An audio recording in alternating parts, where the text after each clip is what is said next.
I just got this thing. Vallentuna stenugnsbageri. Apparently the church here gave my mother 8 kilos of this like näringsdryck, she called it, and it's just Fortemel compact protein. I don't know why we got all of this, but yeah, very nice. And I looked at the nutritional content, and it's not anything special. It's like 250 calories and 50 grams of protein. That's like a normal protein bar. But I'm getting my salary, my first paycheck in 1.5 weeks. I think it's 10 days. So next Friday. I am so fucking excited, dude. Holy fucking shit, also.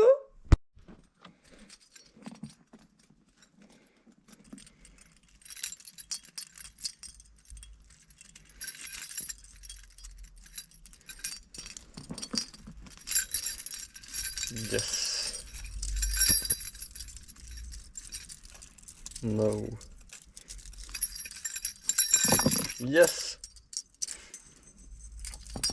I finally got the knot out of this thing. I don't know how to say that in English better. Fuck yes. I've had a knot on my key safety thing for weeks or months. Fuck yes. Shit, I forgot to pee.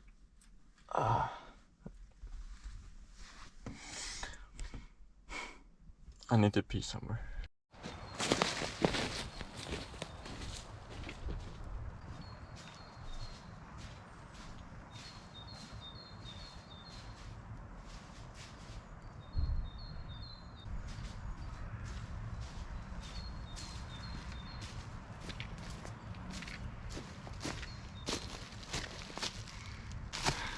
Nice. You just asked on Snapchat how, and yes, I did film myself peeing outside. I don't know why I did that. But I told you about Midsummer. And that it's about a dick in the ground. You dance Små grodorna, which I don't know why you dance that in particular. But yes, it is a dick in the ground. I think it's about like fertility. So you put a dick in the ground and it gets sperm. Yeah. I don't know if adults actually think about it as like a dick in the ground, but I know basically all the kids like, or I don't know if they like it, but we just dance Små grodorna around a green thing.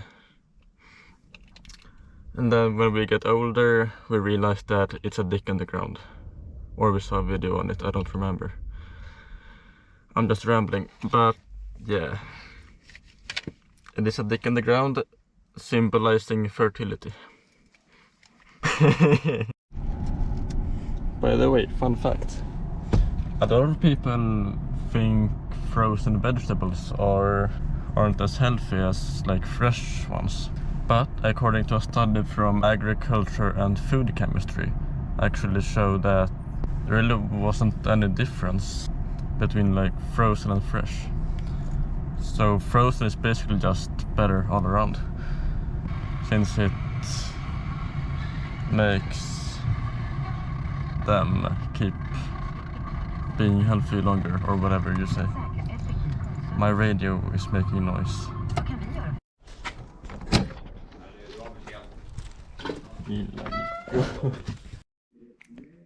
My mother bought these green things.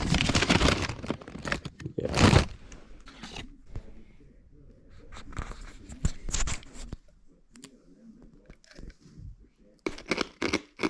It's like normal nature candy with some spice.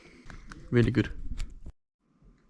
I just watched this video from Andrew Huberman, AMA. I don't remember what that stands for, but it will be in the description because this was really fucking interesting. So basically, you should think of dopamine as the water in a wave pool, where the water can run out and be replenished. And every wave is a hit of dopamine, and if you pursue something that gives a lot of dopamine, that's a really big wave. But then there's not as much water left in the pool. And so you won't be as willing to pursue new things until you replenish it. Because dopamine basically makes you more willing to pursue things. And if you deplete the pool or dopamine below a certain point, it takes a lot more effort to restore it. But you can restore it by getting proper sleep or non-sleep deep rest, or NSDR. And NSDR has also been shown by studies in Denmark to increase confidence and cognitive ability, so that's probably something you should do anyway. And he actually recommended you do this every day. And then another thing I found interesting is that caffeine will increase dopamine receptors, which allows whatever dopamine is available to be more potent. So I really only drink coffee for like being social, but it's actually good for like just doing hard stuff or doing work or going to the gym or something. But also stated that caffeine is bad for people with anxiety, so it's not worth it to drink it then. And it's also best to do replenishing activities like NSDR or... yeah, that's the only thing. Before you know you're gonna do something that will deplete dopamine levels, and not afterwards.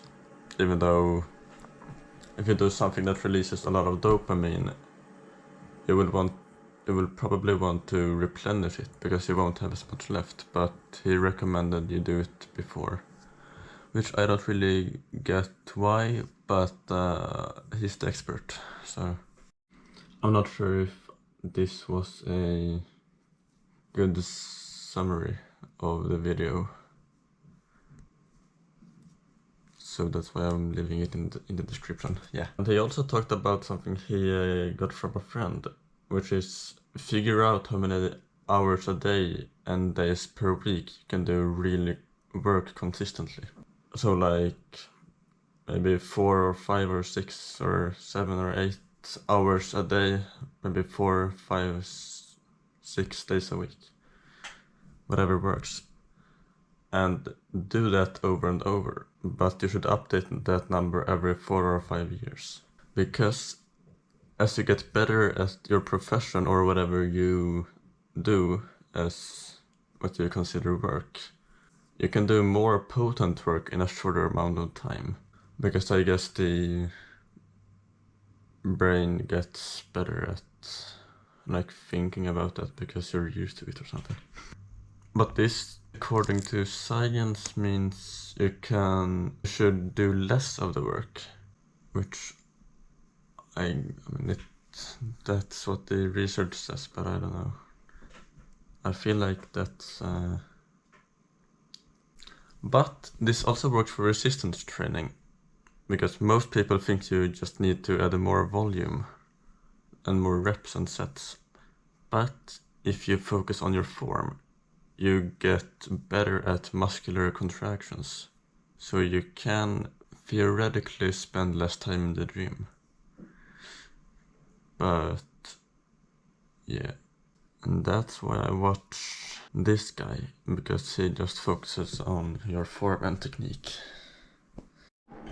And by the way, I bought this ring 2 days ago, or yeah, 2 days ago. Although I didn't buy it. I told the cashier it was out of my budget, so my mom paid for it for me. So yeah, thank you to her. And I also got this watch because I hate not knowing the time.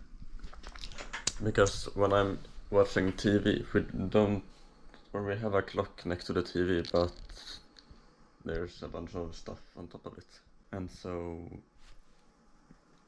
I hate watching TV for like 2 or 3 hours, and I don't even realize it.